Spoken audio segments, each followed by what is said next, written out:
কেউ কেউ বুদ্ধি দেয় কাউকে টাকা ধার দিলে তার থেকে কয়েকটা বা একটা ব্ল্যাঙ্ক চেক নিয়ে রাখতে, তাতে সাইন করিয়ে রাখতে যাকে আপনি টাকা ধার দিচ্ছেন। এবং সে যখন টাকা আপনার দিতে পারে না, আপনি কি করেন, সেখানে মন মতো অ্যামাউন্ট বসিয়ে, নাম বসিয়ে আপনার ব্যাংকে যান এবং চেকটাকে বাউন্স করেন এবং তার নামে মামলা করেন। কেউ কেউ আপনাকে বুদ্ধি দেয়, কিন্তু এই বুদ্ধিরও ওভারডোজ কিন্তু আছে।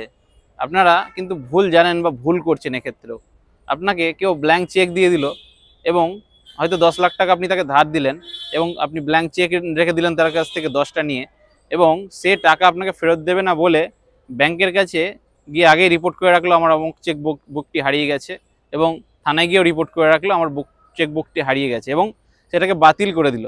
আপনি যখন ওই চেকটা ব্যাংকে গিয়ে ভাঙাতে গেলেন বা টাকা উইথড্রল করতে গেলেন, আপনাকে ব্যাংক বসিয়ে রাখে ঘন্টার পর ঘন্টা এবং পুলিশকে খবর দেয়। বিপদে আপনি উল্টে পড়ে যান তখন, যে আপনি জালিয়াতি করতে যাচ্ছেন। তো এরকম ঘটনা কিন্তু অনেক আসছে, দেশের বিভিন্ন জায়গা থেকে ঘটছে, এবং এ নিয়ে অনেক মামলা মোকদ্দমা হয়েছে। এই জন্য কাউকে যখন টাকা পয়সা ধার দেবেন, আপনারা লিখিত চুক্তিপত্র, এগ্রিমেন্ট, স্ট্যাম্প পেপারে অথবা কাগজ, সাজা কাগজে করতে পারেন। আপনারা অনলাইন পেমেন্ট করতে পারেন অথবা হোয়াটসঅ্যাপে চ্যাট রাখতে পারেন। এক্ষেত্রে আপনাকে যদি টাকা তারা ফেরত না দেয়, এইগুলো কিন্তু কাজে লাগবে। কখনোই ব্ল্যাঙ্ক চেক নিয়ে এই চালাকিটা করতে যাবেন না, তাহলে আপনার অনেক সময় হিতে বিপরীত হতে পারে।